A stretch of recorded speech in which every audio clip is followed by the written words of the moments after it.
ഈ സ്ക്രിപ്റ്റ് തീരുന്നത് വരെ ഞാൻ ഈ പുസ്തകം വായിച്ചിട്ടില്ല.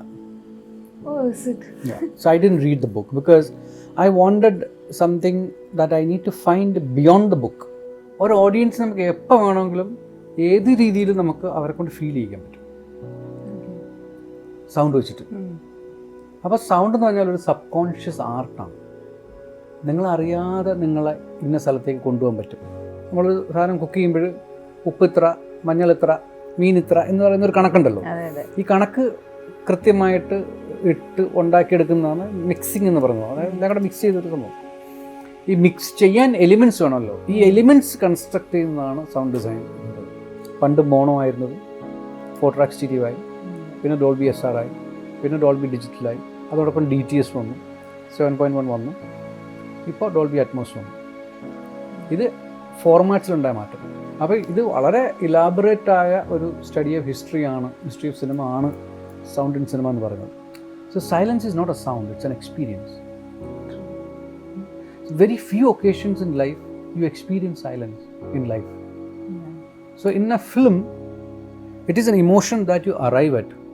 It is not a lack of sound for me. Hello, ഇന്ന് ഞാൻ ശരിക്കും വളരെ എക്സൈറ്റഡ് ആണ്, ഹാപ്പിയാണ്, ത്രിൽഡ് ആണ്. ബിക്കോസ് നമ്മുടെ എല്ലാവരുടെയും അഭിമാനമായ ഒരു വ്യക്തിയാണ് ഇന്ന് എൻ്റെ മുന്നിലിരിക്കുന്നത്. യെസ്, ലെറ്റ്സ് വെൽക്കം റസൂൽ Pookutty. Yes, thank you so much for coming my show. നേരിട്ട് കാണാൻ സാധിച്ചതിൽ ഒരുപാട് സന്തോഷം. ഏറ്റവും പുതിയ വിശേഷം ഒറ്റ എങ്ങനെ ഫീൽ ചെയ്യുന്നു ഇപ്പോൾ? ഒറ്റ has been a very arduous labor. It's out. Very stupendous response from people who have seen. അതായത് സിനിമ ഇഷ്ടപ്പെട്ട ആൾക്കാർക്ക് സിനിമയെ ഭയങ്കര ഇഷ്ടപ്പെട്ടു, സിനിമ ഇഷ്ടപ്പെടാത്ത ആൾക്കാർക്ക് സിനിമ ഒട്ടും ഇഷ്ടപ്പെട്ടില്ല. ഇങ്ങനെയൊക്കെയൊന്നും അല്ല സിനിമ ഉണ്ടാക്കേണ്ടത് എന്ന് എനിക്ക് പഠിപ്പിച്ചു തരുന്നു. അത് വലിയ സന്തോഷമുണ്ട് മലയാളികളോട്. എങ്ങനെയാണ് ക്രിറ്റിസിസം ഡീൽ ചെയ്യാറ് പൊതുവേ? I generally don't take it on my shoulder. പിന്നെ മലയാളിക്ക് പൊതുവെ ഒരു ടെൻഡൻസി ഉണ്ടല്ലോ, എനിക്ക് അവസരം കിട്ടിയിരുന്നെങ്കിൽ ഞാൻ അമിതാഭ് ബച്ചൻ ആയനെ എന്ന് പറയുന്ന ഒരു മലയാളിയുടെ ഒരു ആറ്റിറ്റ്യൂഡ് ഉണ്ട് എല്ലാ ക്രിറ്റിസിസത്തിലും. But I got a lot of good reviews. Actually ഈ ഫിലിം എന്താണ് എന്ന് മനസ്സിലാക്കിയത് ആക്ച്വലി കേരളത്തിന് പുറത്തുള്ള ആൾക്കാരാണ്. ഞാൻ റിവ്യൂസ് വായിക്കുമ്പോഴും ഇപ്പോൾ സുഭാഷ് കേജ് ആയാലും ടൈംസ് ഓഫ് ഇന്ത്യ ആയാലും ടൈംസ് നോ ആയാലും സൂം ആയാലും അവരുടെയൊക്കെ റിവ്യൂസ് ഒക്കെ exactly what the film is, what I imagined it to be. അത് ദേ ഗോട്ട് ദാറ്റ് ക്രക്സ്. മലയാളികൾക്കാണ് അത് ഒരുപക്ഷെ അങ്ങനെ കിട്ടാതിരുന്നത്. ഒരുപക്ഷെ ഒരുപാട് തമിഴ് ഡയലോഗുകൾ ഉണ്ടായിരിക്കാം. അപ്പോൾ ഒരു മലയാളി സിനിമ അല്ലെങ്കിൽ ഒരു റസൂൽ പൂക്കുട്ടി എന്നൊരാൾ ഉണ്ടാക്കുന്ന ചിത്രം അവർക്കൊരു പക്ഷേ പറ്റി മുൻവിധികൾ ഉണ്ടായിരുന്നിരിക്കാം. അപ്പോൾ അതില്ലാത്ത ആളുകൾ വളരെ ബ്യൂട്ടിഫുള്ളായിട്ട് റിയാക്ട് ചെയ്തു. I found their reactions were very, very surprising and very encouraging. So on that respect, I am very happy. അത് ശരിക്കും സങ്കടം തോന്നിയോ? അതായത് എൻ്റെ നാട്ടുകാർക്ക് അങ്ങനെയല്ല. Malayali is a very, the only way you can say it is very argumentative, no? Yeah. So we are very argumentative. Yes. So which is okay, which is also good. That is the reason for our dynamism of the society. Yeah. Which is good. Yes. Which is also okay. As long as they come to see the film. റസൂൽ പൂക്കുട്ടി ഒരു സംവിധായകനാകുന്നു എന്ന് പറയുമ്പം അതിൻ്റെ weightage വളരെ കൂടുതലാണ്. കാരണം already established ആയിട്ടുള്ള ഒരു വ്യക്തിയാണ്. അപ്പം ഈ സിനിമയാണ് ഞാൻ ചെയ്യുന്നത്, ദിസ് ഇസ് മൈ സ്റ്റോറി എന്ന് ഡിസൈഡ് ചെയ്യാൻ കാരണം എന്തായിരുന്നു? അത് ഈ സിനിമയുടെ ഈ സിനിമയ്ക്ക് ആധാരമായ ഒരാളുടെ ജീവിതമുണ്ട്. അത് തന്നെയാണ് അതിന് കാരണം. അദ്ദേഹത്തിൻ്റെ ലൈഫും ഇന്ന് അദ്ദേഹം നയിക്കുന്നൊരു ജീവിതമുണ്ട്. ആ ജീവിതം വളരെ വളരെ ഇൻസ്പയറിംഗ് ആയ ഒരു ലൈഫാണ്. അതിൻ്റെ ഒരു 100 അംശം പോലും നമ്മൾക്കാർക്കും ചെയ്യാൻ പറ്റുന്ന അത്രയ്ക്ക് സോഷ്യൽ കമ്മിറ്റ്മെൻറ്റ് നമ്മൾ ആരും ചെയ്യുന്നില്ല.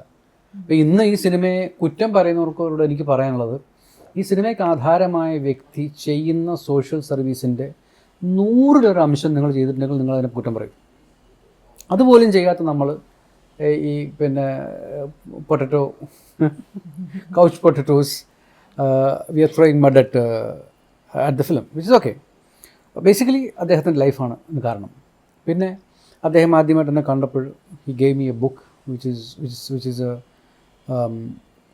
Memory of his olden times. അപ്പോൾ ആ ബുക്കിനെ അതുപോലെ അഡാപ്റ്റ് ചെയ്യുകയല്ല ഞാൻ ചെയ്തത്. ആ ബുക്കിന് പുറത്തു നിൽക്കുന്ന ഒരു സിനിമ ഞാൻ കണ്ടെത്തി. പിന്നെ എന്നെ സംബന്ധിച്ചോളം ഈ സിനിമയിൽ പ്രതിപാദിക്കുന്ന കുറേ റിയൽ ആളുകളുണ്ട്. അതിൽ രാജു എന്നൊരു കഥാപാത്രമുണ്ട്.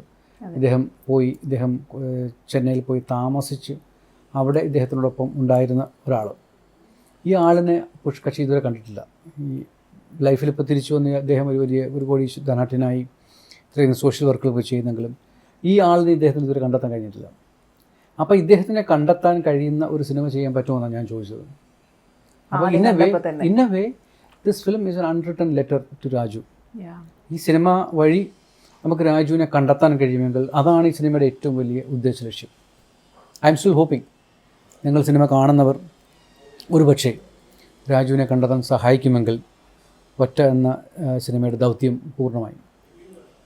യൂഷ്വലി ഈ പുസ്തകം നമ്മൾ സിനിമയാക്കുക എന്ന് പറയുമ്പം പൊതുവേ ആളുകൾ ഒരു പേടിയോടെ കാണുന്നൊരു കാര്യമാണ്. കാരണം വായന എന്ന് പറയുന്നത് നമുക്ക് തരുന്ന ഒരു ലാൻഡ്സ്കേപ്പ് ഉണ്ട്, നമ്മുടെ ഓരോ വിഷ്വലൈസേഷൻ ഓരോന്നായിരിക്കുമല്ലോ. അപ്പം അങ്ങനെ ഒരു പുസ്തകം സിനിമയാക്കുന്ന ഒരു ചലഞ്ച് എപ്പോഴെങ്കിലും തോന്നിയിട്ടുണ്ടായിരുന്നോ? അതോ പുസ്തകം എന്നുള്ളതിനെ പറ്റി ചിന്തിച്ചിട്ടേ ഇല്ലേ ഈ ഒരു സിനിമ? അങ്ങനെ ഒരു കാൽപ്പനികമായ ഒരു പുസ്തകമല്ല ഇത്. ഇപ്പം ആടുജീവിതം പോലെ ഒരു പുസ്തകം എടുത്തിട്ട് സിനിമ ചെയ്യുമ്പോൾ എല്ലാവരുടെ മനസ്സിലും ആടുജീവിതം എന്നൊരു സിനിമയുണ്ട്. അതാണ് ബ്ലസ്സിക്ക് ഏറ്റവും വലിയ ചലഞ്ച്. എല്ലാ മലയാളികളുടെ മനസ്സിലും ആടുജീവിതം ഒരു സിനിമയുണ്ട്. അതിനപ്പുറം നിൽക്കുന്ന ഒരു സിനിമ ചെയ്യാൻ കഴിയുമോ, അല്ലെങ്കിൽ ഇതാണ് എൻ്റെ ഇൻ്റർപ്രിട്ടേഷൻ ഓഫ് ദാറ്റ് ബുക്ക് എന്ന നിലയിലാണോ ആ സിനിമയെ കാണേണ്ടത് എന്നൊരു വലിയൊരു ക്വസ്റ്റ്യൻ ഉണ്ട്. അപ്പോൾ ഞാൻ അങ്ങനെ ഒരു ഫിക്ഷണൽ ബുക്കിനെ അല്ല ആധാരമാക്കിയിട്ടുള്ളത്. It was an account of his life, but it is a book and we option the book. പക്ഷേ അതിനേക്കാൾ അപ്പുറം ഈ ബുക്ക് ഡിസ്കസ് ചെയ്യുന്ന ഒരു ഇഷ്യൂ ഉണ്ട്. അത് പിന്നെ നമ്മളിപ്പോൾ പറഞ്ഞ പോലെ ചൈൽഡ് ലേബറും ഓടിപ്പോകുന്ന കുട്ടികളുടെ അവസ്ഥയും ഒരു സെക്ഷൻ ഓഫ് ദ സൊസൈറ്റിയിൽ ഉള്ള ലൈഫിനെ പറ്റിയൊക്കെയുള്ള സംഭവം. അപ്പോൾ അത് റണ്ണവേ ചിൽഡ്രൻ എന്ന ബുക്ക് ഒരാളുടെ എക്സ്പീരിയൻസ് ആണ്. നമ്മളൊരു സിനിമ ചെയ്യുമ്പോൾ ഒരാളുടെ എക്സ്പീരിയൻസ് നിന്ന് പുറത്തു മാറി ഒരു ജനറലൈസേഷനിലേക്ക് പോകേണ്ട ഒരു ആവശ്യം ഉണ്ട് പല ഘട്ടങ്ങളിലും. അപ്പോൾ നമ്മൾ ഒരുപാട് റിസർച്ച് ചെയ്തു, എങ്ങനെയാണ്, what is the statistics behind this. അതിനെ ബേസ് ചെയ്ത് നമ്മൾ കുറേ കാര്യങ്ങൾ ഫിക്ഷണലൈസ് ചെയ്തു. അപ്പോൾ സിനിമ is actually fiction, certain amount of fiction and certain amount of, I would say about 50-60% of real life and about 40% of fiction. അത് ഞാൻ കമ്പൈൻ ചെയ്തു. കാരണം എനിക്ക് ഇദ്ദേഹത്തിൻ്റെ ലൈഫ് സ്റ്റോറി മാത്രം കാണിച്ചിട്ട് ഇതാണ് ഈ ഓടിപ്പോകുന്ന കുട്ടികളുടെ ലൈഫ് എന്ന് പറയാൻ പറ്റത്തില്ല. കാരണം he had a very good experience. Not everybody's experience is good. He came from a very good family. Not every runaway children come from a very good family, you know. True. So those contradictions I needed to deal, so that the film is ഒരു തുലാസിൽ നമ്മൾ നോക്കുമ്പോൾ film should be oscillating between good and bad, you know, or good and not so good, or like the haves and have not എന്ന് പറയുന്നത് പോലെ. അപ്പോൾ ആ ഒരു ലെവലിൽ ഞാൻ ഇതിനെ ഒരു ത്രാസിൽ വെക്കാൻ ശ്രമിച്ചിട്ടുണ്ട്. That is what I want audience to go and find out. അപ്പം ഇതിൽ ഓരോ കാസ്റ്റിംഗ്, ഇപ്പം ആസിഫ് അലി ആണെങ്കിൽ ഓരോ ക്യാരക്ടേഴ്സിന് ഫസ്റ്റ് തന്നെ വന്ന ചോയ്സ് ആയിരുന്നോ, അതോ ചിന്തിച്ച് എടുത്ത തീരുമാനങ്ങളാണ് ഇതിലത്തെ ഓരോരോ? നിങ്ങൾ നേരത്തെ ചോദ്യത്തിന് ഒരു ഉത്തരം പറയാം. ഈ സ്ക്രിപ്റ്റ് തീരുന്നത് വരെ ഞാൻ ഈ പുസ്തകം വായിച്ചിട്ടില്ല. So I didn't read the book because I wanted something that I need to find beyond the book. Okay. You know, so I've been speaking to him. I was speaking to him. I've been trying to dig out things from his life. So we had hours and hours of conversations, hours and hours of notes that I have taken, hours and hours of description of things. You know, that is what I extracted from it. പിന്നെ നമ്മൾ ഒരു script lock ചെയ്തതിന് ശേഷമാണ് ഞാൻ book വായിക്കുന്നത്. ബുക്കിൽ ഇങ്ങനെയുള്ള elements ഉണ്ടല്ലോ, നമുക്ക് സ്ക്രിപ്റ്റിൽ എന്തുകൊണ്ട് ഇൻകോർപ്പറേറ്റ് ചെയ്തുകൂടാ. അത് സ്ക്രിപ്റ്റ് വളരെ ഓർഗാനിക്കായിട്ട് പോകുന്നൊരു സാധനമാണ്. ഒരു കഥയും ഒരു കഥവും രീതിയുണ്ട്. അതിലേക്ക് ബുക്കിൻ്റെ എലിമെൻറ്റുകൾ ഞാൻ കൊണ്ടുവരിക ചെയ്തത്. അപ്പോൾ സിനിമയുടേതായ ഒരു ആ കഥാപാത്രങ്ങളുടെ ലോകത്തിനും അതിൻ്റെ ഒരു അസ്തിത്വമുണ്ട്, ഒരു എക്സിസ്റ്റൻസ് ഉണ്ട്. എന്നാൽ ഇത് റിയൽ ലൈഫ് ബേസ്ഡ് ആയിട്ടുള്ള സംഭവമാണ്. അപ്പോൾ അതൊരു മെത്തേഡാണ്. ഞാൻ അഡോപ്റ്റ് ചെയ്ത മെത്തേഡാണത്. ഇങ്ങനെയാണ് ഇത് ചെയ്യണം എന്നുള്ളൊരു മെത്തേഡാണ്. ആ മെത്തേഡ് എപ്പോഴും ശരിയായിരിക്കണമെന്നില്ല. ചിലപ്പോൾ വർക്ക് ചെയ്യും, ചിലപ്പോൾ വർക്ക് ചെയ്യത്തില്ല. ഓരോ ആക്ടേഴ്സിലേക്ക് എങ്ങനെ എത്തി? എനിക്ക് പഴയ ഞാൻ കോളേജിൽ പഠിക്കുന്ന സമയത്തുള്ള ഒരു ജനറേഷനെ കുറിച്ച് പുതിയ ആൾക്കാരെ പറ്റി എനിക്ക് അത്രയധികം പരിചയമില്ല. അപ്പോൾ പലരും അങ്ങനെ ഞാൻ കണ്ട സിനിമയിൽ നിന്ന് ഞങ്ങൾ പ്രധാനപ്പെട്ട ബെൻ എന്ന ക്യാരക്ടർ ചെയ്യുന്ന അർജുൻ അശോകനെ. ഇപ്പോൾ അർജുൻ അശോകൻ എനിക്ക് നേരിട്ട് അറിയില്ല, കക്ഷി ഹരിശ്രീ അശോകൻ്റെ മകനാണെന്ന് എനിക്കറിയില്ല. അപ്പോൾ നമ്മൾ ഈ ബെന്നിന്, അപ്പോൾ ആസിഫിനെ നമ്മൾ ലോക്ക് ചെയ്തു. ആസിഫാണ് ഒരു ഒരു ഒരു മുൻനിരയിലുള്ള ഒരു താരങ്ങളുടെ കൂട്ടത്തിൽ ആദ്യമായിട്ട് സ്ക്രിപ്റ്റിനോട് വളരെ പോസിറ്റീവായിട്ട് റിയാക്ട് ചെയ്തത്. കക്ഷിക്ക് അതിൻ്റെ നുവാൻസസ് മനസ്സിലായി. പിന്നെ ആസിഫിൻ്റെ ഒരു ഇന്നസെൻസ്, അയാളുടെ ഒരു കണ്ണുകളിലുള്ളൊരു തിളക്കം, അയാളൊരു പൊതുവായ ഒരു ബെനൈൻ ബീയിങ്, അതാണ് ഹരി. അപ്പോൾ ഹരിയുടെ ഒറിജിനൽ ഹരിയുടെ കുറേ മാനറിസമൊക്കെ നമ്മൾ പിടിച്ചിട്ടുണ്ട്. അയാളിങ്ങനെ ഇടയ്ക്കിടയ്ക്ക് ഇങ്ങനെ കണ്ണടയ്ക്കും, അതൊക്കെ നമ്മളിങ്ങനെ പിടിച്ചിട്ടുണ്ട്. അപ്പോൾ ആസിഫ് എനിക്ക് ഫിക്സായി. പിന്നെ ഈ ബെൻ എന്ന ക്യാരക്ടർ എന്തൊക്കെയാണോ ഹരി അല്ലാത്തത് അതൊക്കെയാണ് ബെൻ എന്ന character. Whatever is not Hari is what is Ben. അപ്പം ഹരി വളരെയധികം നല്ല ഒരാളാണ്, സിറ്റുവേഷൻസോട് അമിക്കബിളായിട്ട് പോകുന്ന ആളാണ്. ബെൻ അങ്ങനത്തെ ഒരാളല്ല. ബെന്നിന് കുറച്ച് ക്രിമിനൽ ടെൻഡൻസീസ് ഉണ്ട്. അയാൾ ഭയങ്കര വോളറ്റൈലാണ്, അറ്റ് ടൈംസ് ഈസ് വിട്രിയോളിക്. അപ്പോൾ അങ്ങനെയുള്ളൊരു ക്യാരക്ടർ സ്കെച്ചാണ്. അപ്പോൾ ഹരിയും ബെന്നും ഒരേ കോയിൻ്റെ രണ്ട് സൈഡായിട്ടാണ് ഞാൻ കണ്ടിട്ടുള്ളത്. So I need somebody who, നമ്മളൊരാളുടെ മുഖം കാണുമ്പോൾ തന്നെ ഇവനെന്തോ കുഴപ്പമുള്ളവനാണല്ലോ, എന്തോ ഒരു കുഴപ്പമുണ്ടല്ലോ എന്ന് നമുക്ക് തോന്നുമല്ലോ. അങ്ങനത്തെ ഒരാളെ വേണമായിരുന്നു, കുറച്ച് ലീനായിട്ടുള്ള ആളെ വേണമായിരുന്നു. അപ്പോൾ നമ്മൾ പലരെയും കണ്ടു, സംസാരിച്ചു, മീറ്റ് ചെയ്തു. ആരും അങ്ങോട്ട് ഇരിക്കാതെ വന്നപ്പോൾ എൻ്റെ മനസ്സിലോട്ട് ഈ ഉണ്ട എന്ന് പറയുന്ന സിനിമയ്ക്കകത്ത് ഒരു പയ്യനുണ്ടല്ലോ, ആ ഒരു പോലീസ് ഓഫീസർ, ആ പയ്യൻ അതാരാണ് എന്ന് ചോദിക്കുമ്പോൾ ആസിഫാണെന്ന് പറഞ്ഞു. എനിക്ക് നല്ലൊരു ചോയ്സ് ആയിരിക്കും, ഒന്ന് കണ്ടു മീറ്റ് ചെയ്തു. അപ്പോൾ അപ്പോഴും ആസിഫിനോട് പറയുന്നില്ല ഇന്ന ആളാണെന്ന്. അങ്ങനെ നമ്മൾ ഇവിടെ വന്നു, ബെൻ ഇവിടെ, അർജുൻ ഇവിടെ വന്നു, സംസാരിച്ചു, എല്ലാം പറഞ്ഞു. ഓക്കെ ഞാൻ ചെയ്യാം, I M very excited, I have never done A character like this. അങ്ങനെ ഒരു എക്സ്ട്രീം OCD, ഒരു സൈക്കിക് ലെവലിലേക്ക് പോയിട്ടൊരു അമ്മയിൽ നിന്ന് ഉണ്ടായിട്ടൊരു മകനാണ്. അങ്ങനെ ഉണ്ടായൊരു പേരനുള്ള മോനാണ്. പിന്നെ ആ OCD മുഖാന്തരം അവർ അവനെ ഭയങ്കര കൺട്രോൾ ചെയ്യുന്നു. അപ്പോൾ അവിടെ നിന്ന് ബ്രേക്ക് ഔട്ട് ചെയ്യാൻ പറ്റാത്തൊരാൾ, അങ്ങനെ അത്ര സംഭവമാണ്. അപ്പം ഞാൻ ഇങ്ങനത്തെ ഒരു ക്യാരക്ടർ ചെയ്തിട്ടില്ല. അപ്പോൾ അങ്ങനെ കുറേ മാനേഴ്സ് നമുക്ക് പിടിക്കണം. ചില കൈകളുടെ ചില വിറയലും ചില മൂവ്മെൻറ്റും ഒക്കെ ഞാൻ ഇങ്ങനെ character I'm very excited to do it. എന്നിട്ട് അങ്ങനെ ഒരു കോൺവെർസേഷനിലാണ് പറയുന്നത് ഇദ്ദേഹം ഞാൻ ഇന്നയാളുടെ മകനാണെന്ന് പറഞ്ഞു. ഞാൻ അപ്പോഴാണ് ഇങ്ങനെ. So I was very very happy. പിന്നെ അർജുൻ ഇന്ദ്രജിത്ത്, രാജുവിനെ തേടി ഞാൻ കുറേ അലഞ്ഞു. രൂപത്തിൽ നമ്മുടെ ഒരു ശാരീരികമായിട്ട് ഒറിജിനൽ രാജു ഇന്ദ്രജിത്ത് അല്ല, വളരെ മെലിഞ്ഞ ആളാണ്. അപ്പം ഞാൻ മുന്നേ വേറെ ഓപ്ഷൻസ് ഉണ്ടായിരുന്നോ? ആക്ച്വലി ഞാൻ മറ്റു പലരെയും അപ്രോച്ച് ചെയ്തു. അതായത് ഞാൻ ജയസൂര്യ അപ്രോച്ച് ചെയ്തു, പിന്നെ വേറെ ആരായിരുന്നു,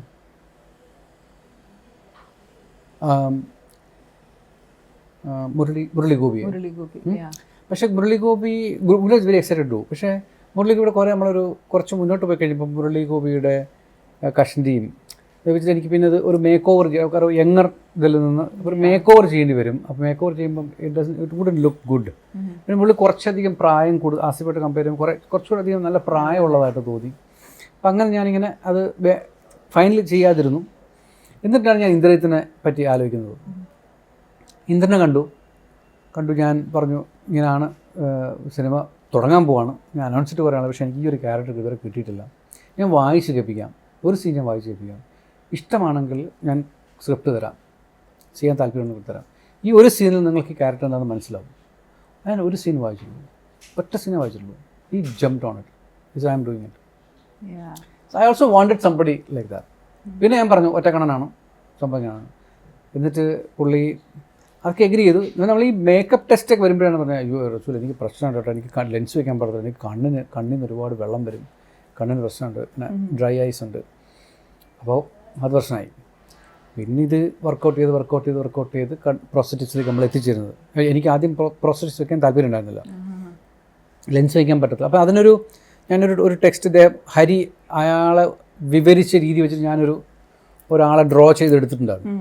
പല മേക്കപ്പും പല മേക്ക് ഓവർ നമ്മൾ ഡ്രോ ചെയ്ത് വളരെയധികം കുലങ്കഷമായിട്ട് ചിന്തിച്ച് ഉണ്ടാക്കിയെടുത്തിട്ടുള്ള. എന്തായാലും എനിവേ ദാറ്റ് ഒറ്റക്കണ്ണ സംഭവം വർക്കൗട്ടായി.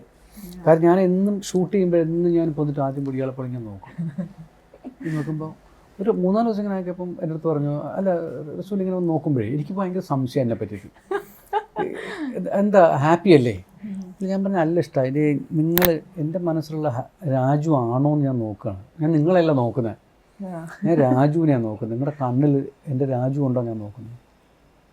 ഇതിങ്ങനെ തുടർന്നുകൊണ്ടേയിരുന്നു. എന്നും രാവിലെ ഇയാളുടെ മേക്കപ്പ് റൂമിൽ പോയിട്ട് ഞാനിങ്ങനെ നോക്കും. എന്നിട്ട് ഇയാൾ എന്തോ ഒരു പ്രശ്നമുണ്ടല്ലോ. അപ്പോൾ കുറച്ച് കഴിഞ്ഞപ്പം ഇയാൾ റസൂൽ എന്താ പ്രശ്നമുണ്ട്, ഇയാൾക്ക് എന്തോ ഒരു പ്രശ്നമുണ്ടെന്ന്. ഇയാൾ ഒരു പക്ഷേ ഹാപ്പി ആയിരിക്കുന്നത്. എന്നിട്ട് നമ്മൾ പൂജപ്പുര സെൻട്രലിലാണ് ഇയാളുടെ ഓപ്പണിംഗ് സീൻ നമ്മളവിടെ ഷൂട്ട് ചെയ്യുന്നത്. അവസാനം last day, one of the last days of shoot. അപ്പോഴും ചോദിച്ചാൽ നിങ്ങൾ നോക്കും, ഇപ്പോഴും കൺവിൻസ് ആയില്ലേ? ഞാൻ പറഞ്ഞല്ല, ഇപ്പം കറക്റ്റാണ്. നമ്മൾ ഇത്രയും ദിവസം അതുകൊണ്ട് എനിക്കൊരു ഗുണം പറഞ്ഞാൽ ഇത് ആദ്യത്തെ സീനാണ്. ഈ ആദ്യത്തെ സീനിൽ നിങ്ങൾ കറക്റ്റാണ്, ഇപ്പോഴാണ് നിങ്ങൾ കറക്റ്റായത്.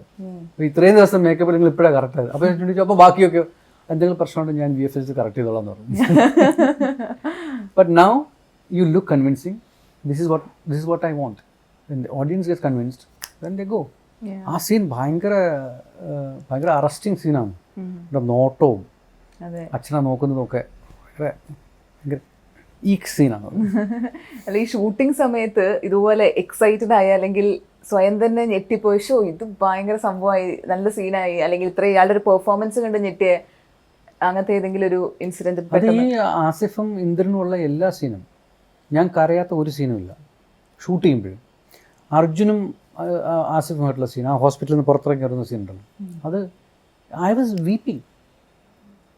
അപ്പം ഞാനിവിടുത്തെ പോയിട്ട് ഇവിടുത്തെ സംസാരിക്കാൻ പറ്റുന്നില്ല. ഞാൻ അവിടെ നിന്ന് ഇങ്ങനെ കരഞ്ഞു നിങ്ങൾ പറഞ്ഞ് നിൽക്കുക. ഈ രാജു വന്നിട്ട് അവിടെ പറയും, അവൻ എന്തിനിടെ വന്നിട്ട് പോയാ, നീ എന്തിനാ കണ്ണ് കലമ്പിക്കുന്നത്, ഈ ലോകത്തിന് ഇത്രയും വലിപ്പമുള്ളൂ, നമ്മൾ ഉദ്ദേശിച്ചു ഉള്ളോളേ ഉള്ളൂ എന്ന് പറയുന്നൊരു സീനുണ്ട്. അപ്പോൾ ആസിഫ് ബ്രേക്ക് ഡൗൺ ചെയ്യുന്നു. അത് it was such A beautiful performance. I most of the time I am choking with emotion behind the camera. Then you can imagine how it is for an audience. Yeah, true. അപ്പം ഒരു emotional ഒരു person തന്നെയാണോ റസൂൽ പൂക്കുട്ടി എന്ന് പറയുന്ന ഒരു വ്യക്തി? ചെറിയ ചെറിയ കാര്യങ്ങളിൽ പിണങ്ങുകയും, അതായത് എനിക്ക് അങ്ങനെ എല്ലാ പ്രശ്നങ്ങളുണ്ട്. പിണങ്ങും, വഴക്കൂടും. ഞാനും അരുണുമായിട്ട് എന്നും വഴക്കാം. എന്നിട്ട് കുറച്ച് കഴിയുമ്പോഴത്തേക്ക് നമ്മൾ കൈയും കെട്ടി നടക്കുന്നുണ്ടെന്ന് ഇവരാണോ വഴക്കൂടി നേരത്തെ? ഞാനും കുമാറും തമ്മിൽ ആ മൊരിഞ്ഞടിയാണ്. പക്ഷെ അതെല്ലാം that's what makes me a person, no? a true human. Yes. You express, you have a problem, you have issue, you express, you feel happy, you express it, you laugh, cry, move, you know. That's how I've made this film. I cried a lot during the making of the film. I laughed a lot during the making of the film. There was excitement every day. Every day we walk into a set. What Cyril has done in that set, he just transformed everything. You know, a very inane space. He just transformed it into what is. Many times he went ahead of what we envisioned as the space. Yeah. So very, very rewarding experience. I don't know about the producer, but I am sure പ്രൊഡ്യൂസർക്കും അത് തന്നെയായിരിക്കണം എന്നുള്ളത്. പിണക്കത്തിൻ്റെ കാര്യം പറഞ്ഞപ്പോഴാണ് slum dog millionaire shoot ചെയ്ത സമയത്ത് ഇതുപോലെ ചെറിയൊരു പിണക്ക കഥ ഞങ്ങൾ കേട്ടു.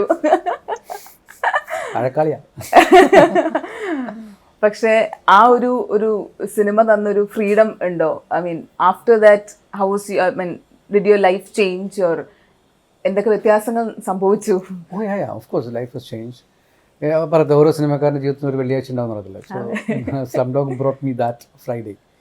പിന്നെ സ്ലം ഡോഗിൽ വഴക്കുണ്ടാക്കാൻ കാരണം അത് നമ്മളൊരു HOD ആകുമ്പോൾ നമുക്കൊരു റെസ്പോൺസിബിലിറ്റി ഇല്ല, നമുക്ക് കുറച്ച് വർക്ക് ചെയ്യണം. Especially you are working with a foreign crew. Just എൻ്റെ ഒരു ഡിപ്പാർട്ട്മെൻറ്റിലുള്ള ഇന്ത്യക്കാരൻ. അപ്പോൾ because we took an Indian sound record it happen എന്ന് പിന്നീട് പറയുമല്ലോ. അങ്ങനത്തെ ഒരു പ്രഷർ നമ്മുടെ മുകളിലുണ്ട്, ഇൻറ്റേർണലി സബ് കോൺഷ്യസിൽ അങ്ങനെ സാധനമുണ്ട്. അപ്പോൾ നമ്മൾ പറയുന്ന ലെജിറ്റിമേറ്റ് ഒരു കാര്യം വേണം എന്ന് പറയുമ്പോൾ വേണ്ട എന്ന് ഓവർ റൂൾ ചെയ്യുന്നൊരു സംഭവത്തിനോട് യോജിപ്പുണ്ടല്ലോ, അങ്ങനെയാണ് പറയുന്നത്. പക്ഷെ then he understood it, he came and said sorry to me. അതാ ഒരു ഡിഫറൻസ്. നമ്മളൊരു ഫോറിൻ യൂണിറ്റ് വർക്ക് ചെയ്യുമ്പോൾ they take you as an artist and they expect you to contribute your fullest and they give you and make all the arrangements for it. They make the space for it. That is the beauty of working with. ഇപ്പം റസൂൽ പൂക്കുട്ടി എന്ന് പറയുന്ന ഒരു വ്യക്തിയുടെ ഒരു graph നോക്കുകയാണെങ്കിൽ ശരിക്കും വളരെ ambitious ആയിട്ടുള്ള ഒരാളാണ്. കംഫർട്ട് സോണിൽ ഇരിക്കാൻ ഇഷ്ടമല്ലാത്ത, അതുകൊണ്ടാണല്ലോ ഇപ്പം ഒറ്റ ചെയ്തിട്ട് ഇങ്ങനെ നടക്കുന്നത്. മലയാളികൾ അതെ തേരാപ്പാറിട്ട് തട്ടുന്നല്ലോ, പേടിക തട്ടുന്ന നടക്കും. അതെ, കംഫർട്ട് സോണിൽ ഇരിക്കാൻ എനിക്ക് ഇഷ്ടമല്ല. അങ്ങനെ എല്ലാവരും എന്നെ നല്ല രീതിയിൽ പറഞ്ഞു കഴിഞ്ഞാൽ എന്തൊരു ബുദ്ധിമുട്ടുണ്ട്. അപ്പം അംബീഷ്യസ് പറയുമ്പോൾ ഇത് പറയണം. ഐ മീൻ ഫിസിക്സ് ജോയിൻ ചെയ്തു, BSc ഫിസിക്സ് പഠിക്കാൻ നേരത്ത് പറഞ്ഞു മിനിമം ഒരു നോബൽ പ്രൈസ് എനിക്ക് കിട്ടിയേ പറ്റുള്ളൂ. അതിന് നേരെ ലോയിലേക്ക് പോയപ്പോൾ മിനിമം ഒരു ചീഫ് ജസ്റ്റിസ് ഓഫ് ഇന്ത്യ. സിനിമയിലേക്ക് വന്നപ്പോഴേക്കും ഒരു ഓസ്കാർ. ഇപ്പൊ ആ ഒരു അംബീഷൻ ഇല്ല. ഇപ്പൊ ഓസ്കാർ നേടിക്കഴിഞ്ഞു എങ്കിൽ കൂടി ഇനി അടുത്തത് എന്ന് പറയുന്ന ഒരു ഫയർ ഞാൻ കരുതിയത്, ഞാൻ ഇൻസ്റ്റിറ്റ്യൂട്ടിൽ പഠിക്കുമ്പോൾ ഞാൻ കരുതി ഞാനൊരു സിനിമ ഉണ്ടാക്കും, ആ സിനിമ ഓസ്കാറിൽ പോകുന്ന ഞാൻ കരുതിയത്. അല്ല, ആ ഒരു തോട്ട് ഉണ്ടല്ലോ, അത് നോർമലി നമ്മളൊക്കെ എന്തെങ്കിലും ആവുമായിരിക്കോ എന്നാണ് പൊതുവേ ജനറലി വരുന്നത്. ഞാൻ ഇൻസ്റ്റിറ്റ്യൂട്ടിൽ പഠിക്കുമ്പോഴേ I use to give mock interviews.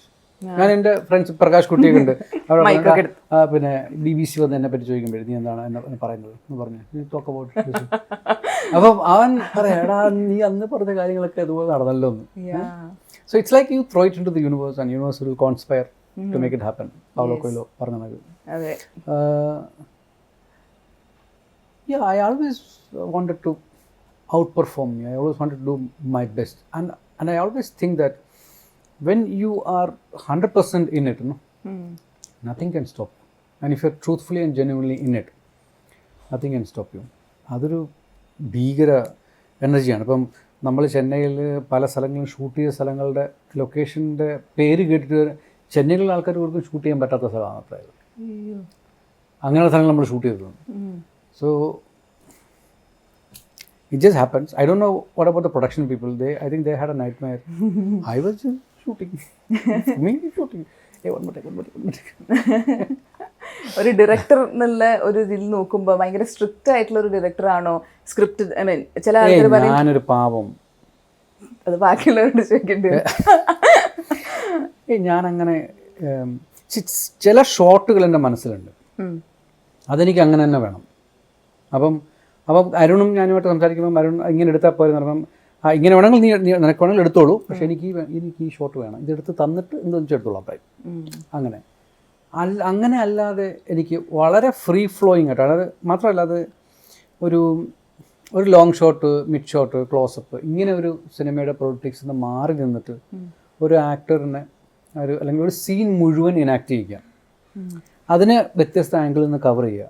അപ്പം ഈ number of footage that you deal, അപ്പം സിയാൻ ഇന്നലെ ഒരു കണക്ക് പറയുന്നുണ്ടായിരുന്നു, ഒരു 114 hours of footage we had, which is like 5 or 6 times more than normally a film would have.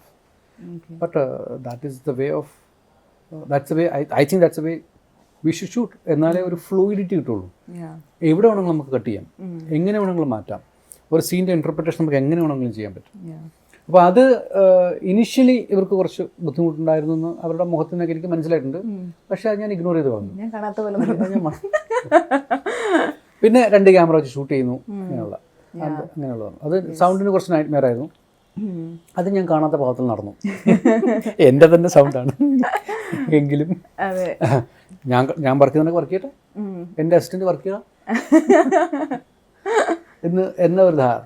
പക്ഷേ everything is worked out. I am pretty happy with the film. ഇപ്പോൾ ശരിക്കും ഈ സൗണ്ട് മിക്സിംഗ് എന്ന് പറയുന്ന ഒരു ഇതിലേക്ക് വരികയാണെന്നുണ്ടെങ്കിൽ ശരിക്കും what is sound to you? എങ്ങനെയാണ് സൗണ്ടിനെ വിശേഷിപ്പിക്കുന്നത്? See, we are constantly listening. Even when you are sleeping, you are hearing, but you are not seeing. You close your eyes, you don't see. But you can't shut your ears, no? There is nothing. So we are constantly, this thing is, the sensor is working, but we are not aware of it. അപ്പോൾ നമുക്കൊരു awareness എന്നൊരു സംഭവം ഉണ്ടെങ്കിൽ നമുക്ക് we have to consciously sit and listen. അപ്പോൾ നമുക്ക് എപ്പോൾ വേണമെങ്കിലും ഷട്ട് ഡൗൺ ചെയ്യാം, എപ്പോൾ വേണമെങ്കിലും തുറക്കാം. അതിൻ്റെ അർത്ഥം ഒരു ഓഡിയൻസ് നമുക്ക് എപ്പോൾ വേണമെങ്കിലും ഏത് രീതിയിലും നമുക്ക് അവരെ കൊണ്ട് ഫീൽ ചെയ്യിക്കാൻ പറ്റും സൗണ്ട് വെച്ചിട്ട്. അപ്പോൾ സൗണ്ട് എന്ന് പറഞ്ഞാൽ ഒരു സബ് കോൺഷ്യസ് ആർട്ടാണ്. നിങ്ങളറിയാതെ നിങ്ങളെ ഇന്ന സ്ഥലത്തേക്ക് കൊണ്ടുപോകാൻ പറ്റും. അപ്പം ഉദാഹരണമായിട്ട് ഞാൻ ഒത്ത ചെരുപ്പ് എന്ന് പറഞ്ഞ സിനിമ ചെയ്യുമ്പോൾ ഒരു റൂമിൽ ഒരു ക്യാമറയ്ക്ക് മുന്നിൽ ഒരാൾ നിന്ന് സംസാരിക്കുന്നതാണ് സിനിമ. അപ്പോൾ എനിക്ക് സിനിമ എൻ്റെ മുന്നിൽ വന്നപ്പോൾ ഞാൻ കരുതി ക്ലസ്ട്രോഫോബിയ ഉള്ള ഒരാൾ ഈ സിനിമ കണ്ടാൽ 5 മിനിറ്റുള്ളിൽ സിനിമ കാണത്തില്ല. എഴുന്നേറ്റ് പോകും. കാര്യം അവർക്ക് പ്രശ്നമാണ്. അതെ. പിന്നെ അതുപോലെ ഒരു ഓഡിയൻസ് 2 മണിക്കൂർ ഇങ്ങനത്തെ ഒരു സിനിമ ഒരാൾ കോൺസ്റ്റൻ്റ് ചപ്പറ സംസാരിച്ചുകൊണ്ടിരിക്കുകയാണ്. നിങ്ങൾ എങ്ങനെ ഇരിക്കും? How will you? അപ്പോൾ ഓഡിയൻസ് എന്ന് പറഞ്ഞാൽ അവർക്ക് പല പല സ്ഥലങ്ങൾ കാണണം, അതിനുവേണ്ടി ഒരു സിനിമയ്ക്ക് വരുന്നു. അപ്പോൾ ഞാൻ കരുതി ഓഡിബിൾ എന്നൊരു ഒരു സങ്കേതം, പുതിയൊരു സാധനമുണ്ട്. ആ ഓഡിബിളിൻ്റെ കോൺസെപ്റ്റ് എന്തുകൊണ്ട് എനിക്ക് സിനിമയിൽ ഉപയോഗിച്ചുകൂടാ? ഇയാൾ ഓരോ കഥകൾ പറയുമ്പോൾ ഞാൻ സൗണ്ട് കൊണ്ട് ആ സ്ഥലങ്ങളിലേക്ക് പോയി. I start changing the sound scape and I start describing the story through sound in those places. അപ്പോൾ ഇത് കേട്ടുകൊണ്ടിരിക്കുന്ന ഓഡിയൻസ് അവരറിയാതെ സബ് കോൺഷ്യസ് ആയിട്ട് അവർ അവിടെ പോവും, അവരെ സ്ഥലം കാണും. ഇപ്പോൾ വായനയുടെ ഒരു ശക്തി ഉണ്ടല്ലോ, നമ്മളറിയാതെ നമ്മുടെ ഒരു ലോകം ആ വായനയിൽ നമ്മൾ ഉണ്ടാക്കും. അതുപോലെ സൗണ്ട് വെച്ച് എനിക്ക് ബിൽഡ് ചെയ്യാൻ പറ്റി. അതാണ് സൗണ്ടിൻ്റെ പവർ. അതാണ് ഞാൻ പറഞ്ഞത്, sound is A sub conscious art എന്ന് പറയുന്നത്. Most powerful tool in story telling. That's what is sound for me. ഇപ്പോൾ പൊതുവേ ഇപ്പം എഴുതുന്ന ആൾക്കാർ അല്ലെങ്കിൽ ഇപ്പം ക്യാരക്ടേഴ്സ് ആണെങ്കിലും ഇപ്പം നമ്മൾ കണ്ട ആളുകളിൽ നിന്ന് ഞാൻ ഇങ്ങനത്തെ ഒരാളിങ്ങനെ കണ്ടിട്ടുണ്ട്, അപ്പോൾ അതിൻ്റെ മാനറിസം ഞാൻ ഇവിടെ ഉപയോഗിക്കാം, അങ്ങനെയൊക്കെ കുറച്ച് റെഫറൻസ് പറയും. അപ്പോൾ ഈ സൗണ്ട് മിക്സിങ്ങിൽ ഇതുപോലെ ട്രാവൽ ചെയ്യുമ്പോഴോ എപ്പോഴെങ്കിലും ഈ സൗണ്ട് ഞാൻ യൂസ് ചെയ്യാം, അങ്ങനെ എന്തെങ്കിലും ഒരു റെഫറൻസസ് കാര്യങ്ങളൊക്കെ ചെയ്യാറുണ്ടോ? നമ്മൾ രാത്രി കിടന്ന് ഉറങ്ങാണ് ഇരിക്കട്ടെ, ഞാനൊരു ഉദാഹരണം പറയാം. രാത്രി കിടന്ന് ഉറങ്ങാം, ഒരു കാർ ബ്രേക്ക് ചെയ്യുന്ന ശബ്ദം കേട്ട് നമ്മുടെ മനസ്സിൽ പെട്ടെന്ന് വരുന്ന ഇമേജ് എന്താ? അയ്യോ എന്തോ സംഭവിച്ചു, എന്തോ സംഭവിച്ചു എന്ന ഒരു ഇമോഷൻ നമുക്ക് പെട്ടെന്ന് വരുന്നത്. ആ ഒരു കാർ ബ്രേക്കിൻ്റെ ശബ്ദം മാത്രമാണ്, എന്തോ ഒരു അപകടം നടന്നോ, ആർക്കും എന്തോ സംഭവിച്ചു ഒരു ഇമേജ്, ടക്കന ഒരു ഇമോഷനാണ് വരുന്നത്. അത് സൗണ്ടിന്, ആ സൗണ്ട് ഇമേജിന് ഒരു ഇമോഷൻ പെട്ടെന്ന് ട്രിഗർ ചെയ്യാൻ പറ്റും. ആ വിഷ്വലിനേക്കാൾ വളരെ പവർഫുള്ളായിട്ട് സംഭവമാണ്. അപ്പോൾ അതാണ് ഞാൻ കോൺസ്റ്റൻ്റ്ലി കേൾക്കുന്നത്. നമ്മളൊരു സ്ഥലത്ത് പോകുമ്പോഴോ ഒരു ട്രെയിനിൻ്റെ ശബ്ദമായാലും. ഇപ്പോൾ എന്നെ ഈ സിനിമ കണ്ടിട്ട് എന്നെ ഒരു മീഡിയയിൽ വർക്ക് ചെയ്യുന്ന ഒരാൾ വളരെ പറഞ്ഞു, എൻ്റെ അച്ഛൻ റെയിൽവേയിൽ വർക്ക് ചെയ്തുകൊണ്ടിരുന്ന ഞാൻ എന്നും ട്രെയിനിൻ്റെ ശബ്ദം കേട്ട് ഉണരുകയും ശബ്ദം കേട്ട് ഉറങ്ങാൻ പോയ ഒരാളാണ്. എൻ്റെ മനസ്സിലൊരു ട്രെയിനിൻ്റെ ശബ്ദമുണ്ട്, ആ ട്രെയിനിൻ്റെ ശബ്ദം അതുപോലെ ഞാൻ ഒറ്റയിൽ കേട്ടു എന്ന് പറഞ്ഞു. അത് റസൂലേ നിങ്ങൾക്ക് മാത്രമേ ചെയ്യാൻ പറ്റുള്ളൂ. ഞാൻ കേട്ട ശബ്ദം, എനിക്ക് ശീലമുള്ള ശബ്ദം, അതേ ശബ്ദം നിങ്ങൾ ഒപ്പിയെടുത്തു എന്ന് പറഞ്ഞു. അത് എന്നെ സംബന്ധിച്ചോളം ഏറ്റവും വലിയൊരു അപ്രിസിയേഷനാണ് അങ്ങനെ ഒരാൾ പറയുന്നത്. കാരണം അത് അയാളുടെ കൾച്ചറൽ ബീയിങ്ങിൽ എംബഡഡ് ആയി കിടക്കുന്ന ഒരു ഇൻഫർമേഷനാണ്, സബ് കോൺഷ്യസ് ആയിട്ട് കിടക്കുന്ന സാധനമാണ്. അതെനിക്ക് പുറത്തു കൊണ്ടുവരാൻ പറഞ്ഞു. അതിലൊരു ട്രൂത്ത് ഇല്ലേ, അതാണ് അതിൻ്റെ പവർ. അപ്പോൾ എനിക്ക് ഒന്നും ചെയ്യാണ്ട് ഒരു ഓഡിയൻസിനെ ചെന്നൈയിലെ റെയിൽവേ സ്റ്റേഷനിൽ കൊണ്ട് നിർത്താൻ പറ്റിയെന്നുള്ളത്. അതിന് സൗണ്ടിന് ആ പവറുണ്ട്, വിഷ്വലിന് ആ പവറില്ല. ഇപ്പൊ സൗണ്ടിന്റെ പവർ പറയുമ്പം കണ്ടിട്ടുണ്ട് എന്ന് പറയുന്ന ആ ഒരു ഷോർട്ട് ഫിലിം പറഞ്ഞേ മതിയാവുള്ളൂ. അതിപ്പോ കേട്ടു കഴിഞ്ഞാലും നമ്മൾ ആ ഒരു ലോകത്ത് പോകുന്നുള്ളതാണ്. അത്രയും പവർഫുൾ ആയിട്ടും ബ്യൂട്ടിഫുൾ ആയിട്ട് ആ വർക്ക് ചെയ്തിട്ടുണ്ട്. ആ ഒരു വർക്കിംഗ് ഡേയ്സ് ഒന്ന് ഓർമ്മയിൽ കൊണ്ടുവരാമോ? അത് അതെല്ലാം നമ്മൾ പറഞ്ഞു കേട്ട കഥകളാണല്ലോ. പണ്ട് നമ്മൾ ചെറുപ്പത്തിൽ ഈ രാത്രി ആയി കഴിഞ്ഞാൽ എല്ലാവരും പ്രേതത്തിൻ്റെ കഥയെ പറയുള്ളൂ. ശരിയാ, പെക്കന്മാരും കൂട്ടുകാരൊക്കെ ചേർന്നിട്ട് നമ്മൾ പേടിച്ച് കിടക്കുന്നത്. കാരണം ഇരുട്ടെന്ന് പറഞ്ഞാൽ നമുക്ക് പേടിയാണ്, ഇരുട്ടെന്ന് പറഞ്ഞാൽ പ്രേതമുണ്ട് എന്നുള്ളതാണ്. അപ്പം അച്ഛൻ പറഞ്ഞ കഥകൾ അങ്ങനത്തെ കഥകളാണ്. ഭയങ്കര പുള്ളി ബടായി പറഞ്ഞതാണ്. പുള്ളി ഇങ്ങനെ ബടായി പറഞ്ഞ് ഞാൻ ഇന്നലെ അച്ഛനെ വിളിച്ചിരുന്നു. ഞാൻ സുരേഷിനെ വിളിച്ചിട്ട് പറഞ്ഞു, അല്ല ബടായി പറഞ്ഞ് അപ്പോൾ അച്ഛൻ പ്രസിഡന്റ് പോയി അവാർഡൊക്കെ വാങ്ങി വന്നല്ലോ. So it was fun recreating those spaces, those things. ആ പറയുന്ന പ്രേതങ്ങളും ആ പറയുന്ന സംഭവങ്ങളൊക്കെ അതിനൊക്കെ എനിക്ക് ഏറ്റവും ഇഷ്ടപ്പെട്ട വെള്ളം ഫോം ചെയ്ത് വരുന്നത്, വെള്ളം പിന്നാലെ വരത്തില്ലേ, എനിക്കതാണ്. അപ്പോൾ ചാടി കപ്പിയും കയറുന്ന ഒരു സംഭവമാണ്. അപ്പോൾ നമുക്കൊരു ഇരുമ്പ് കൈ കൊണ്ട് നടക്കണം, ഇരുമ്പ് കയ്യിലുണ്ടെങ്കിൽ ഇത് വരുന്നില്ല. പിന്നെ ചുണ്ണാമ്പ് ചോദിച്ചു വരും. അപ്പം ചുണ്ണാമ്പ് ഉണ്ടോ എന്ന് ചോദിക്കാം. അപ്പോൾ ചുണ്ണാമ്പ് നമ്മൾ കത്തിയുടെ ചുണ്ടി എടുത്ത് കൊടുക്കാവുള്ളൂ. അപ്പോൾ നമ്മൾ ഒറ്റയ്ക്ക് നടക്കാനൊക്കെ പോകുമ്പോഴേ അന്ന് പുല്ലിറക്കുന്ന കൊങ്കി എന്ന് പറയാം അറിയോ? ചെറിയ അരിവാണ്. ഈ കൊങ്കി എടുത്ത് പിന്നെ നിക്കറിൻ്റെ ഇടയ്ക്ക് വെച്ചിട്ടാണ് രാത്രി പോകുന്നത്. പശുക്കളെ കാണാതെ വെള്ളം പിടിക്കാൻ വന്നു. അപ്പോൾ എനിക്കത് എൻ്റെ എക്സ്പീരിയൻസ് കൊണ്ടുവന്ന സംഭവങ്ങളാണ്. I thoroughly enjoyed it, recreating it. അതിൻ്റെ യൂട്യൂബിൽ ഞാൻ ഇങ്ങനെ റെക്കോർഡിംഗ് ഒക്കെ ഇങ്ങനെ കാണുന്നത്. അപ്പം മേക്കിംഗ് അല്ലേ? അതെ. So many people commented about it. I am not a mimicry artist, I am a sound designer. Cut to.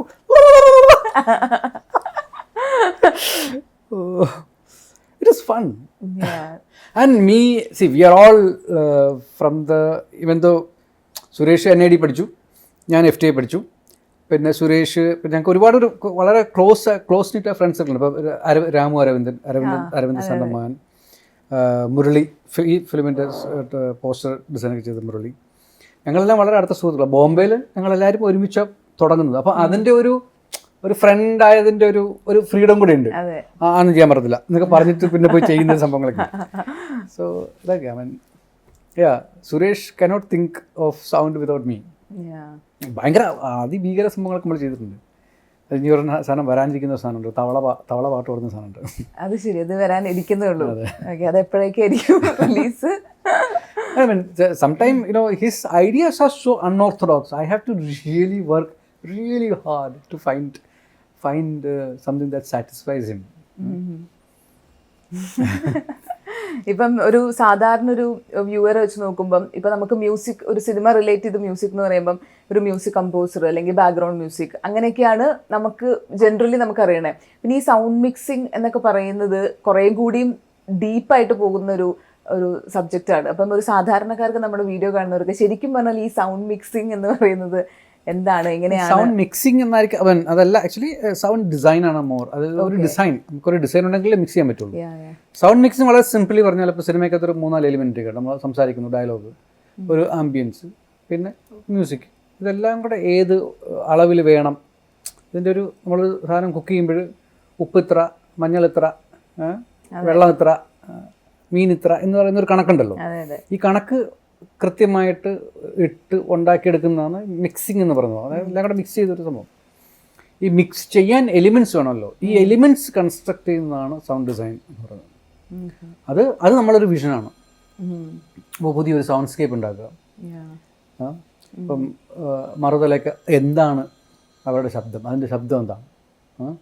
ഇപ്പം ഉണ്ണിത്തപ്പ് എന്ന് പറയുമ്പോൾ എന്താണ് ആ, what is it that makes, അതിലേക്കുള്ള സെർച്ചാണ് സൗണ്ട് ഡിസൈൻ എന്ന് പറയുന്നത്. അപ്പോൾ അത് that involves lot of imagination, that involves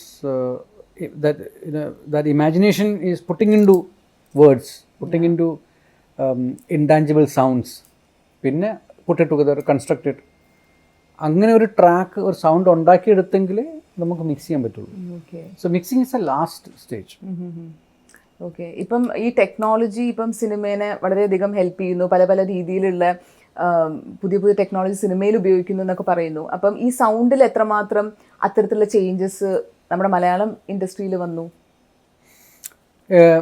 ഒന്ന് ഫിലിം സൗണ്ട് എന്ന് പറയുമ്പോൾ there was a time, there was a lot of inventions in the electronics industry, electronics.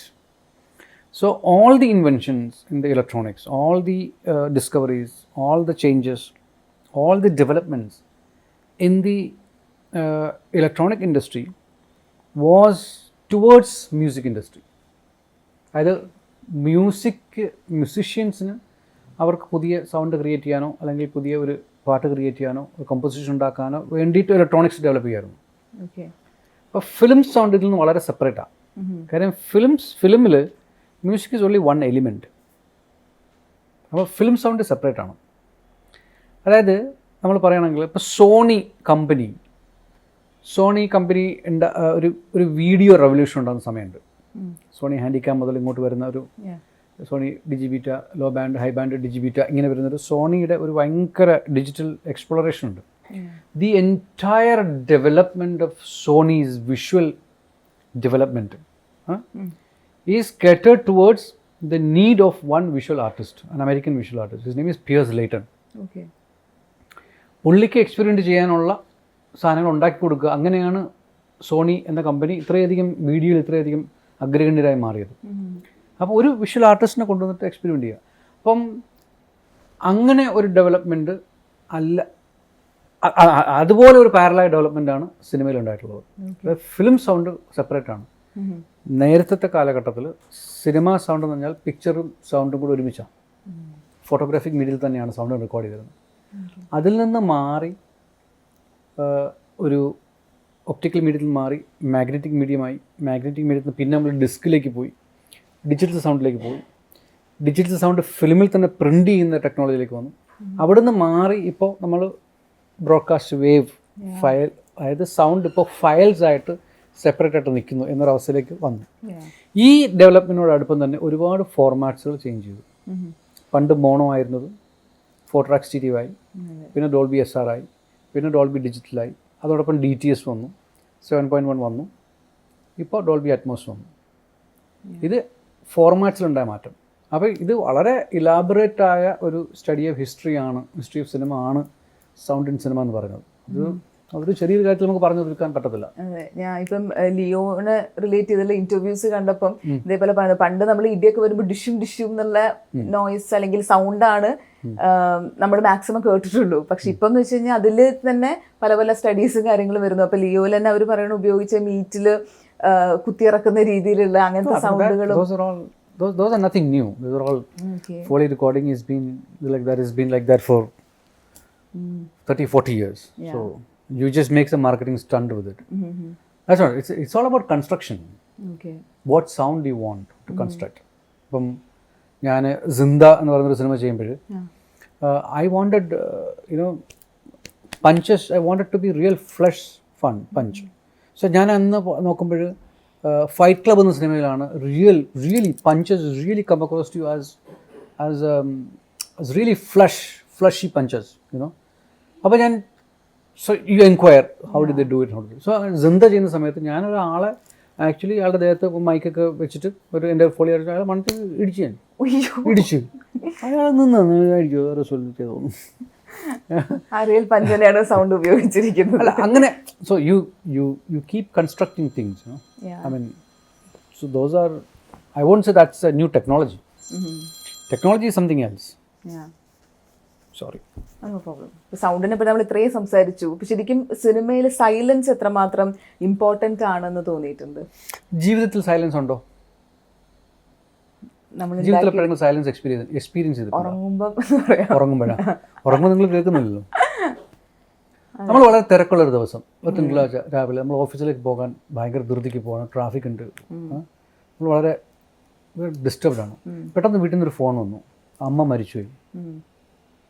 Everything stops, no? Yeah. The whole world stops. There's a vacuum. Silence.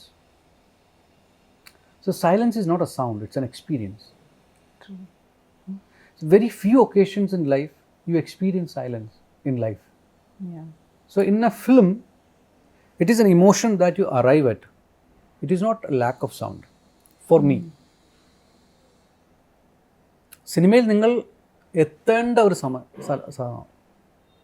ഇപ്പം ഒരുപാട് സൗണ്ടുകൾ ഉള്ള ഒരു scene,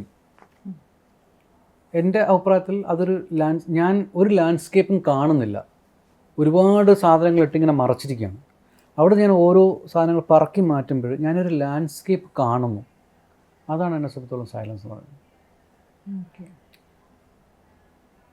അതൊരു ഇമോഷനാണ്. സിനിമയിൽ പല അവസരങ്ങളിലും എനിക്കങ്ങനെ ആ ഒരു ഇമോഷനിലേക്ക് ഓഡിയൻസിനെ കൊണ്ടെത്തിക്കാൻ പറ്റും. പക്ഷെ ലൈഫിൽ നമ്മൾ വളരെ വളരെ ചുരുക്കം അവസരങ്ങൾ മാത്രമേ ആ ഒരു സൈലൻസ് ഒരു ഇമോഷനായിട്ട് നമ്മൾ എക്സ്പീരിയൻസ് ചെയ്യുന്നുള്ളൂ. നമ്മൾ ഒരു when we sit in a sea shore, you feel calm. When you go to a valley, you feel calm. Why? You hear longer expressions of sound there. Valley birds have longer calls, no? Yeah. So the sound that you're listening is constantly influencing you. Just that we are not aware of it. I am aware of it. And that awareness is what I put it in a film and make an audience feel that way. So it's a lot of reasoning, a lot of constant analysis. For me, now it comes as an information. When I go to some places, it just comes to me. Okay. അവിടെ ആരോ marble cut ചെയ്യുന്നു. അതിപ്പോഴും അലേർട്ടാണ്. Constantly it is there. I mean that's how I get tired. അപ്പം നമുക്ക് എല്ലാവർക്കും ഇഷ്ടപ്പെടുന്നൊരു combo ഉണ്ട്, AR Rahman and റസൂൽ പൂക്കുട്ടി എന്ന് പറയുന്നത്. അപ്പം ഈ ഒരു കോംബോ ആടുജീവിതത്തിലും വരികയാണ്. അപ്പോൾ നമ്മുടെ മലയാളികൾ വെയിറ്റ് ചെയ്തുകൊണ്ടിരിക്കുകയാണ്. അപ്പം നെക്സ്റ്റ് ഓസ്കാർ ആണോ എന്നുള്ളതാണ് എല്ലാവരും കാത്തിരിക്കുന്നത്. അപ്പം അങ്ങനെ ചോദിക്കുന്ന ആൾക്കാരോട് എന്താണ് പറയാനുള്ളത്? we don't work for Awards recognition. and, yeah. We work for to find what is the best truth for that moment, for that film at that time. We have already done a mix for Aadujivitham. Now both of us are looking back at it. We are not liking anything that we have done, so I'm reworking. I've redesigned the whole film again. That's how we are. So I asked AR 3 months ago, അപ്പോൾ നമുക്ക് ഞാൻ mix ചെയ്തിട്ടോ, next month mix ചെയ്തിട്ടോ. വേണ്ട, എനിക്ക് ആ interval piece ഇഷ്ടപ്പെട്ടിട്ടില്ല. അത് കഴിഞ്ഞിട്ട് അവർ പോകുന്നില്ലേ, ആ സീക്വൻസിൽ മ്യൂസിക് ഇഷ്ടപ്പെട്ടില്ല. അപ്പോൾ ഞാനൊന്ന് റീവർക്ക് ചെയ്തിട്ട് ഞാൻ പറയാം. ഇപ്പോൾ 3 ആഴ്ചയ്ക്ക് മുമ്പ് വിളിച്ചു. ഞാൻ പറഞ്ഞു ഞാൻ എൻ്റെ ഫിലിമിൻ്റെ റിലീസിലാണ്, നമുക്ക് അത് കഴിഞ്ഞിട്ട് സംസാരിക്കാം. ഓക്കെ മിക്സ് ചെയ്യില്ലേ. He's like that. Yeah, how was working with AR? We don't work, we just be. I don't feel like, with him I never feel that I'm working. We just sit around, do things that we love the most. Yeah. And yeah. ഈ ഒരു സിനിമയിൽ ഞാൻ ഇതിൽ ഞാൻ work ചെയ്യുന്നു എന്ന് തീരുമാനിക്കുന്ന ഒരു ഘടകം ഏതാണ്? ആ ഒരു സ്റ്റോറിയാണോ? No, most of the time it is people for me. I've done terrible films. Yeah, but I can't even take the names of those movies, but I loved working with people. I like Sanjay Gupta a lot as a person. I don't like any of the films he makes, but I work in all those films because I really love it. We really buddies. yes. You know, so every film you're doing is not like, I mean, I have another friend in Goa. Sometimes he makes terrible films, but I still do it. Okay, അപ്പോൾ നമ്മളുടെ ഇനി ഒറ്റ കാണാൻ ഇരിക്കുന്ന പ്രേക്ഷകരുടെ അടുത്ത് എന്താണ് പറയാനുള്ളത്? ഒറ്റ നിശ്ചയമായും നിങ്ങൾ പോയി കാണണം. പലപ്പോഴും നമ്മുടെ മക്കൾ നമ്മളോട് എതിർത്ത് പറയുമ്പോൾ നമുക്ക് തോന്നും അവൻ താൻ തോന്നിയായിപ്പോയി എന്ന് തോന്നും. പക്ഷേ അങ്ങനെയല്ല. നമ്മൾ താൻ തോന്നി എന്ന് നമുക്ക് തോന്നിപ്പിക്കുന്ന നമ്മുടെ മക്കൾക്ക് നേരെ പിടിച്ചൊരു കണ്ണാടിയാണ് എന്നെ സംബന്ധിച്ചുള്ള ഒറ്റ എന്ന സിനിമ കണ്ടിട്ട് ഒരു മകൻ വീട്ടിൽ തിരിച്ചെത്തി സ്വന്തം അമ്മയെ അല്ലെങ്കിൽ അച്ഛനെ കെട്ടിപ്പിടിക്കുകയാണെങ്കിൽ, അല്ലെങ്കിൽ ഒറ്റ കണ്ട ഒരു രക്ഷിതാവ് വീട്ടിൽ പോയി മകനെ കെട്ടിപ്പിടിച്ചൊരു ഉമ്മ കൊടുക്കുകയാണെങ്കിൽ, ഒറ്റ എന്ന സിനിമ എന്നെ സംബന്ധിച്ചോളം സാധ്യതമായി. അതാണ് ഒറ്റയുടെ ലക്ഷ്യം. ഇത് തിയേറ്ററിൽ പോയി കാണേണ്ട സിനിമയാണ്, നിശ്ചയമായും കണ്ടിരിക്കേണ്ട ചിത്രമാണ്. അടുത്തിടയ്ക്ക് ഇന്നലെ ആരോ പറയുകയുണ്ടായി, ഒരു കുട്ടിയെ കൊണ്ട് 10 തവണ കൗൺസിലിംഗ് ചെയ്യുന്നതിന് തുല്യമാണ് ഒരു തവണ ഒറ്റ എന്ന സിനിമ കാണിക്കുന്നത്. That is the sanctity of Otta. Please watch it in theatres. Thank you so much for joining. Thanks.